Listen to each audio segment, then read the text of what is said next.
Bienvenidos a Podmédicos, el podcast de medicina para cuidadores de la salud. Nuestro propósito es compartir información actualizada y de la mejor calidad, para que estudies sin la necesidad de leer. Somos Miguel Cañón y Juan Mogollón.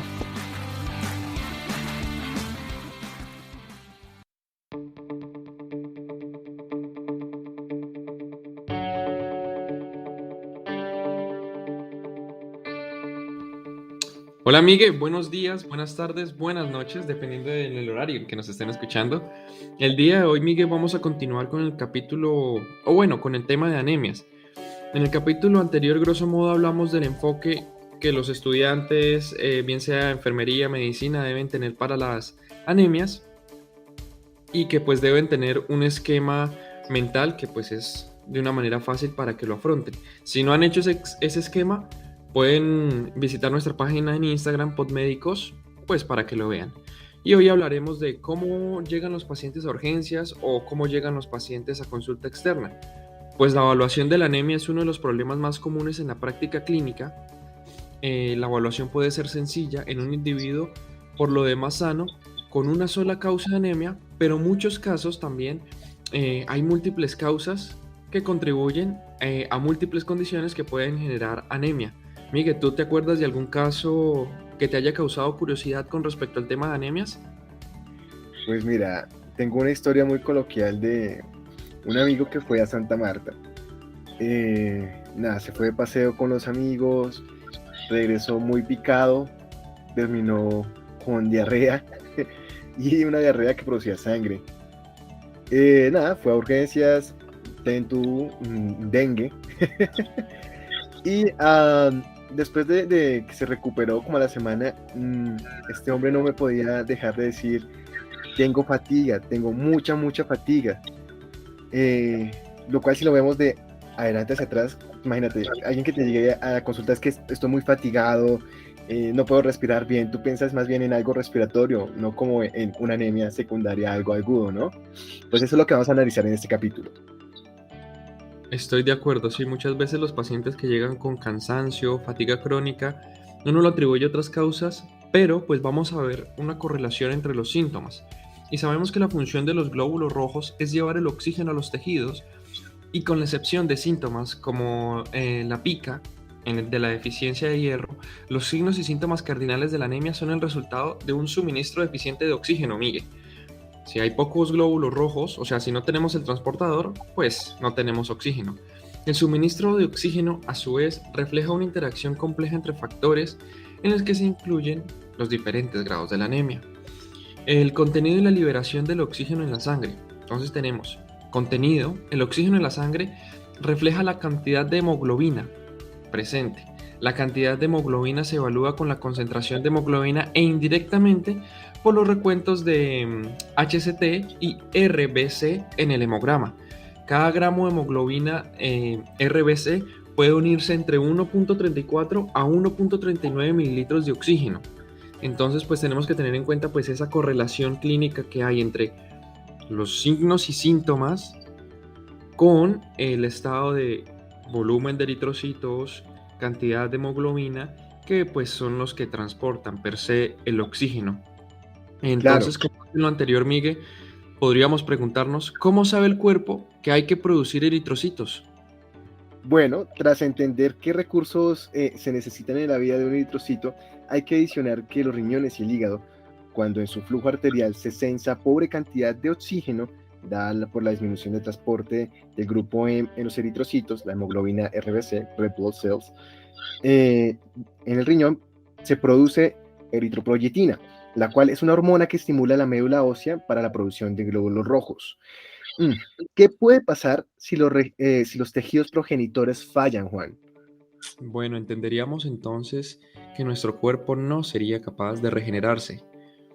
En caso de pacientes con daño medular, como en las aplasias, los mixedemas, la uremia, hepatopatías, o bajo efectos de quimioterapia, o por ocupación de la médula ósea, llamada mieloptisis, que es la presencia de dacrocitos, eritroblastos deformes, ¿sí? O una médula ósea seca, que también se puede conocer así, o en una reacción leucoeritroblástica, que es el envío de células inmaduras a la circulación, que esto pues hace parte del grupo de anemias que mencionamos en el capítulo anterior. ¿Qué puede pasar al eritrocito si está lesionado en la circulación? Cuando vemos un eritrocito deforme en el frotis de sangre periférica, Miguel, ¿tú qué opinas? Bueno, pues puede haber una cosa llamada hemólisis.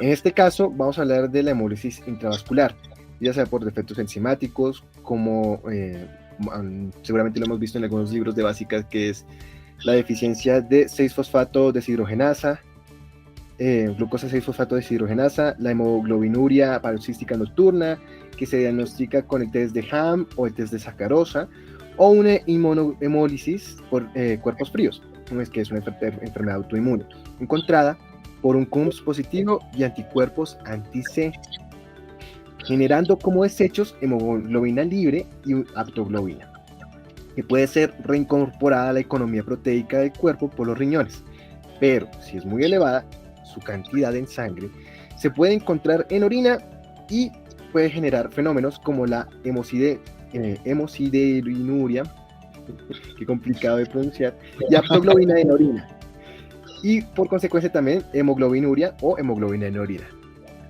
Correcto. ¿Qué se le puede pasar al señor, o qué le puede pasar al señor eritrocito si es lesionado en el ambiente extravascular, Juan? Bueno, Miguel, tú hablaste de la hemólisis intravascular, pero también tenemos una hemólisis extravascular. Cuando el eritrocito pasa a entregar su valiosa carga de oxígeno por la circulación más pequeña, las señales de los tejidos extravasculares pueden generar la destrucción de nuestro glóbulo rojo, tales como la inmunohemólisis por anticuerpos calientes, encontrada por CUMS, y anticuerpos anti-G, producidos por una señal errónea de los macrófagos esplénicos, marcando dichos eritrocitos como no propios y listos para dar de baja. También tenemos alteraciones en la membrana, la llamada esferocitosis hereditaria. En el extendido en sangre periférica encontramos esferas en vez de donuts, que es la forma característica del eritrocito, generando fragilidad osmótica y por tanto la lisis celular. Caramba. Esta de esferocitosis hereditaria es muy preguntada para los estudiantes que se quieren presentar, bien sea en México en el ENARM y en España en el MIR. Las hemoglobinopatías son otra causa. Vemos en el frotis de sangre periférica drepanocitos, que son células con forma de hoz de trigo, llamadas también células falciformes, encontradas por electroforesis de la globina. Y por último también tenemos las talasemias, que son formas atípicas de eritrocitos, células deformes como los dianocitos. Encontramos también por la electroforesis de la globina. Tenemos una cosa en común, Miguel, que lo mencionamos en el capítulo anterior, que es las talasemias, la drepanocitosis, la esferocitosis hereditaria y la inmunohemólisis, que hacen parte de las anemias regenerativas, y recordando que pues hacen parte de los reticulocitos cuando están normales o bajos. Mira, acabamos de recorrer lo que es la génesis, el éxodo, que viene a ser todo el recorrido de los eritrocitos, y finalmente vamos como al apocalipsis, o al final, si quieres ponerle en unos términos más coloquiales. ¿Y qué es el final? Pues el vaso que recoge los productos restantes, pudiendo generar una esplenomegalia secundaria al atrapamiento de desechos, es el que termina siendo la ruta final. Cuando tengo todos estos desechos, pues se puede agrandar mi vaso. Aunque si estos son muy elevados, podemos encontrar en sangre mayor cantidad de complejos hierro-transferrina y una elevación de bilirrubina y aminoácidos libres. Entonces pasamos de un trastorno que es de solamente el vaso a ser del hígado y del vaso. Pero, ¿qué tal si no es el eritrocito mismo el que se pierde, sino que haya pérdidas de eritrocitos? Entonces habría que hablar de las mucosas. ¿Cómo perderíamos sangre por las mucosas? Bueno, si hablamos de las mucosas en pérdidas agudas, podemos hablar de las hemorragias. Por tanto, pérdida de las características contenedoras de las mucosas. Heridas, lesiones intestinales, lesiones ginecológicas, habiendo no solo pérdida de glóbulos rojos, sino también depresión de volumen del tejido sanguíneo en general. En pérdidas crónicas, Hay también daños en las mucosas, pero que al prolongarse en el tiempo no se pierde volumen sanguíneo, pero sí afecta la disponibilidad de hierro en sangre y también de oxígeno, como en el caso de la inflamación crónica, colon irritable, parasitosis, enfermedades ginecológicas o también en la enfermedad de trastornos crónicos como la enfermedad renal crónica. Bueno, suena bastante complejo esto, ¿no crees? Pues mira, pensemos ahora en términos de evaluación clínica. Como primer paso, o una serie de pasos que queremos plantearles, es que hay que pensar si tenemos pérdidas agudas de sangre, por ejemplo, como motivo de consulta en una hemorragia de vías digestivas altas, agarrar este término y enfocarnos en ello. Entonces, tenemos que pensar en el ABC. Tengo soporte de oxígeno, tengo que explorar la viabilidad de una intervención quirúrgica, tengo que explorar la viabilidad de una transfusión y pues dependiendo de cada guía nacional, esto es como los rangos de laboratorios de sangre, vemos los criterios que tengas en tu país para una transfusión. Muchas veces estos criterios para anemias agudas dependen de la hemoglobina en sangre. La idea es no perder volemia, sino tener el 100% de la volemia y muchas veces ronda entre los 7 gramos sobre decilitro o algunas veces ronda entre los 9 gramos sobre decilitro, pero lo que queremos es que pues, puedas ir a tu guía nacional y guiarte por allí. ¿Qué otros pasos podríamos conseguir, Juan? Bueno, Miguel, mejor dicho, estamos hablando de estabilidad hemodinámica del paciente. Muchas veces tenemos que tener en cuenta que si la pérdida de hemoglobina no es tan alta, pero el paciente presenta signos de inestabilidad, caramba, tenemos que hacer algo, tenemos que reponerle al paciente esto. Pero bueno, ya habiendo descartado las causas agudas, como segundo paso, ¿qué datos de la anamnesis podemos recoger? Empecemos con la historia familiar del paciente, buscando síndromes familiares asociados como en el caso de enfermedades autoinmunes, talasemias, que tienen que ver con el plegado de las proteínas o enzimopatías como la deficiencia de glucosa 6-fosfato deshidrogenasa. Revisemos también la historia clínica del paciente buscando trastornos hemolíticos crónicos descritos como por ejemplo la malnutrición, ictericia permanente o episódica. Posteriormente también hábitos de vida del paciente, pobre nutrición, ambiente con tóxicos, usuario de quimioterapias, alcoholismo, fenitoína y ácido valproico como lo mencionamos en el capítulo anterior. Mira que ahora pasamos a los hallazgos de laboratorio. Además de un conteo bajo de hemoglobina, verificar el tamaño, el color, el conteo de reticulocitos, la medición de la lactato deshidrogenasa, la bilirrubina indirecta aumentada y la presencia de baja aptoglobina, luego su morfología en el periférico de la sangre. Así pues podemos encontrar la diversidad morfológica que ya habíamos hablado de células dianas, de microcitosis, de células esféricas, elípticas, de células falciformes. Y hay que tener en cuenta en poblaciones especiales, por ejemplo, en mujeres premenopáusicas, mejor dicho, en mujeres fértiles, buscar dismenorreas o embarazo como tal. Ya descartado lo anterior, en los adultos mayores como las principales causas son las enfermedades nutricionales, enfermedades renales o trastornos inflamatorios crónicos o trastornos clonales. Fallo en la replicación celular como en los síndromes mielodisplásicos. Por tanto, volvemos a la frase, la prevención es más costo efectiva. Así que la revisión de rutina de la función renal, cantidad de hierro sérico, vitamina B12, folatos es importante en un paciente adulto mayor en el que estemos sospechando algún proceso de anemia. Pues finalmente, como tercer paso, podemos ver la anemia como un punto de partida. Hasta el momento lo hemos manejado de forma inductiva, de lo pequeño a lo grande, pues vamos a lo grande a lo pequeño.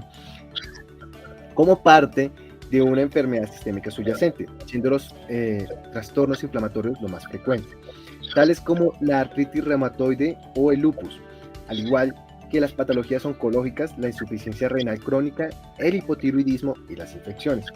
Un probable cuarto paso sería que tras ser identificada la entidad etiológica, se procesa a darle tratamiento, cambios nutricionales, inmunomoduladores o un destino quirúrgico.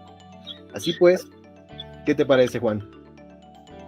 Que es un tema muy denso, muy tedioso, que en la carrera es muy difícil de estudiar, pero que cuando ya tengan el cartón se van a dar cuenta que es un poco más fácil llegar a cabo con los diagnósticos, ¿vale? Bueno, Miguel, finalmente, ¿qué nos podemos llevar como apuntes finales? Como una recopilación del primer y segundo capítulo de anemias, que definimos anemia cuando tenemos una hemoglobina menor a 13 en hombres u 11 en mujeres. Esto según la OMS, sin embargo tenemos que tener en cuenta los valores normales de cada laboratorio. Las anemias pueden ser categorizadas por el tamaño celular, color y la facultad de regeneración de eritrocitos, lo que mencionábamos en el primer capítulo. Y tras descartar la posible pérdida aguda sanguínea, es nuestra anamnesis lo que nos debe guiar a descartar enfermedades hereditarias crónicas o autoinmunes junto con el análisis del hemograma.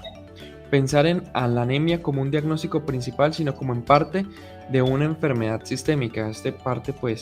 Este último punto me parece muy, muy importante, Miguel, porque la anemia puede ser causada por algo o la anemia puede causar muchísimas cosas. Así que pues muchas gracias, querido oyente, por compartir tu tiempo con nosotros. Esperamos vernos en un futuro capítulo, ojalá algo muy dulce. Por supuesto, a nosotros nos encanta lo dulce y cada año el hada nos sorprende con una guía extensa sobre temas dulces. Esperamos en @podmédicos en Twitter, @podmédicos en Instagram y en este podcast en los capítulos pasados.